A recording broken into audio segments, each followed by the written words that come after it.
Halo semuanya, perkenalkan nama saya Kameli Sililing.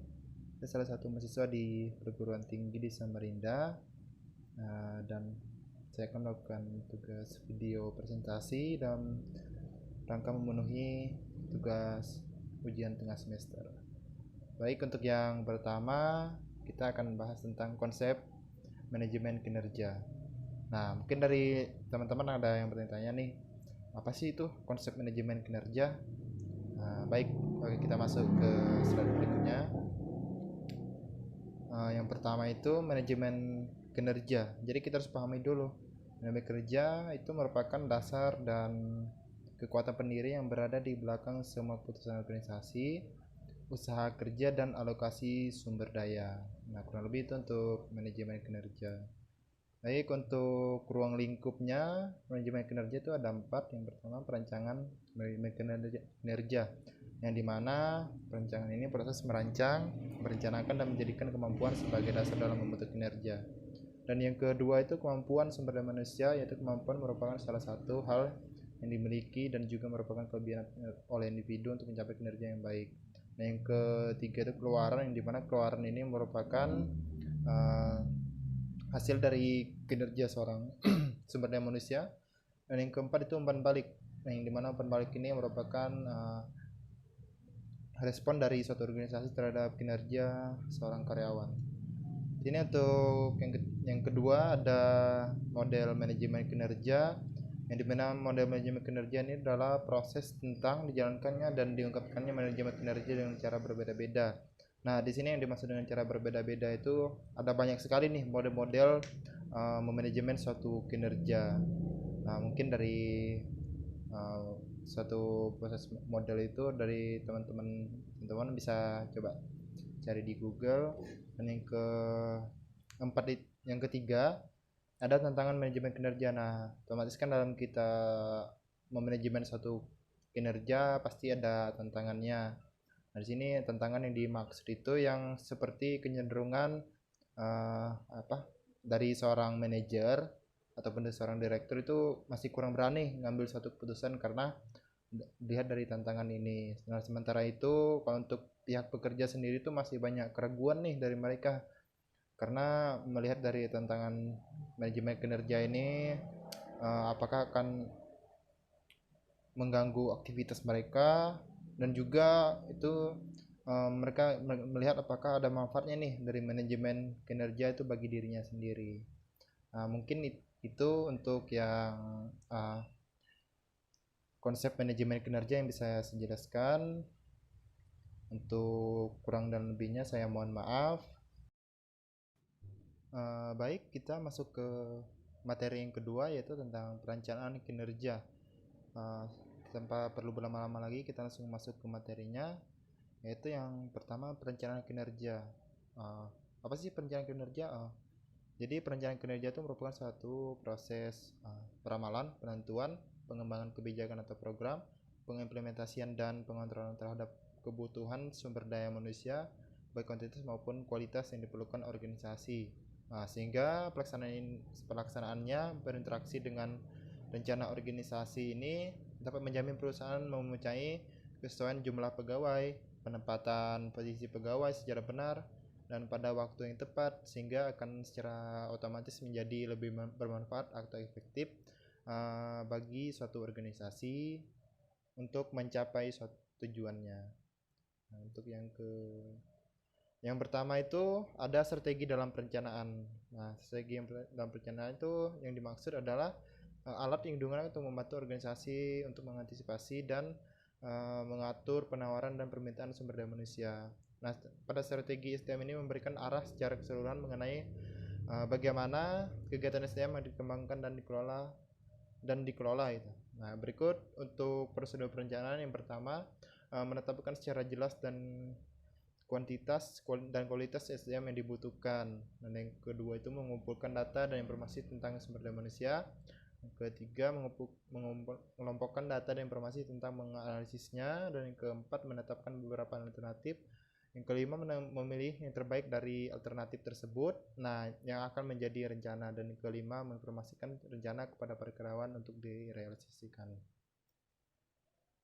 masuk ke yang kedua tuh faktor SDM yang mempengaruhi perencanaan, yaitu pada biaya ekonomis, kapasitas untuk beroperasi secara efektif, serta kapasitas untuk menjalankan perusahaan baru atau mengubah operasi.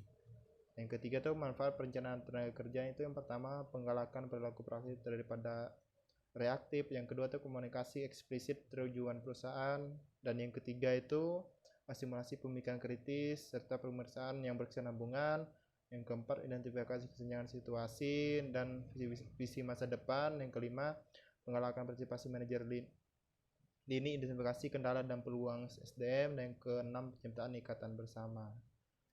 Dan untuk proses perencanaan itu yaitu perencanaan tenaga kerja atau SDM merupakan satu proses peramalan penentuan pengembangan kebijakan atau program sumber daya manusia. Nah, di mana dilihat dari posisi perusahaan ini apakah jumlah pegawai yang ada di sana itu sudah sesuai atau belum.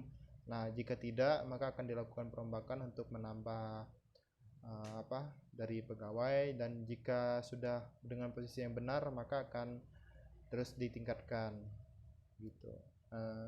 Mungkin sekian dari untuk materi yang perencanaan sumber daya manusia. Kita lanjut ke materi ketiga. Oke, kita masuk ke materi ketiga, yaitu tentang pemberdayaan sumber daya manusia. Nah, setelah kita melakukan perencanaan, maka kita perlu berdayakan nih sumber daya manusia yang ada.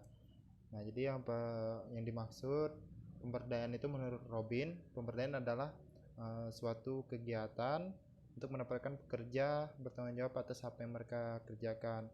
Nah, pemberdayaan dapat merubah gaya kepemimpinan, hubungan kekuasaan, cara pekerjaan yang dirancang, dan cara berorganisasi yang distrukturkan. Nah, menurut Newstrom dan Davis itu pemberdayaan merupakan setiap proses yang memberikan otonomi yang lebih besar kepada pekerja melalui saling menukar informasi yang relevan tentang pengawasan atas faktor yang mempengaruhi prestasi kerja. Nah, di sini kenapa sih perlunya suatu pemberdayaan? Itu dilihat dari sisi internal dan eksternal. Nah, kita ngambil pada sisi eksternal. Yang pertama itu kompetisi semakin intens, yang kedua inovasi teknologi berubah cepat, yang ketiga permintaan, dan yang keempat itu tumbuhnya masalah ekologi. Sedangkan di internal itu kesuksesan suatu organisasi lebih tergantung pada bakat dan kecerdasan individu daripada faktor tanah, bangunan, pabrik, dan mesin. Nah, itulah perlunya suatu pemberdayaan agar dari sisi eksternal dan internal ini dapat terpenuhi. Nah, untuk manfaat pemberdayaan sendiri itu untuk meningkatkan kinerja organisasi dan individu yang dapat mengembangkan bakatnya secara penuh. Nah, di mana bakat ini merupakan satu kemampuan itu.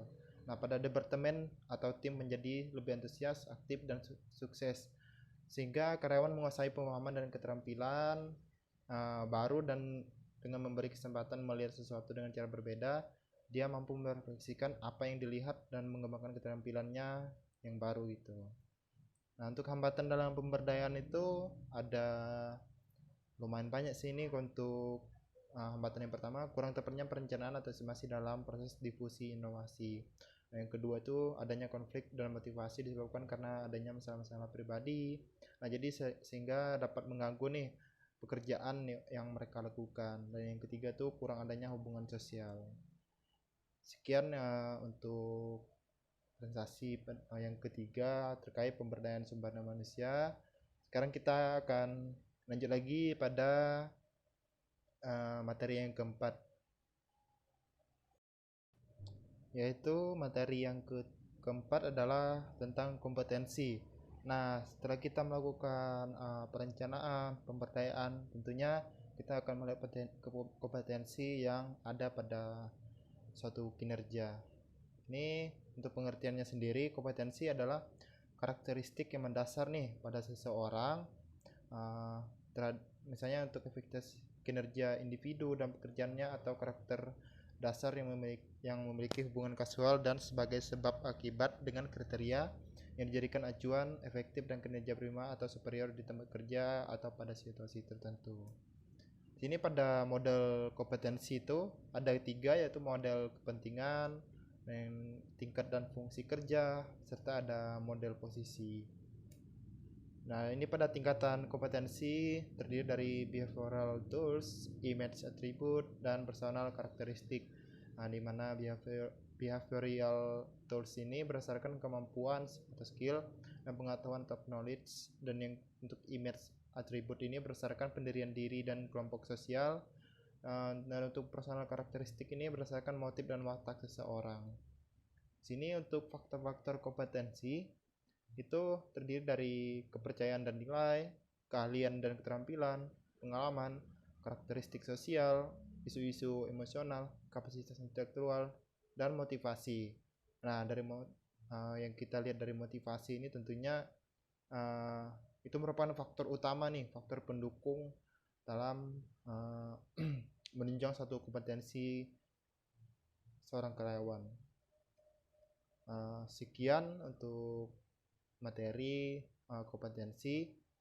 Sekarang kita akan melanjutkan ke materi yang terakhir, yaitu tentang kinerja. Nah, jadi nanti kita akan bahas gimana sih penilaian-penilaian dalam suatu kinerja. Baik, kita lanjut ke materi kelima. Ya, baik, untuk materi yang kelima yaitu tentang pelaksanaan kinerja. Nah, jadi kita langsung saja masuk ke materinya.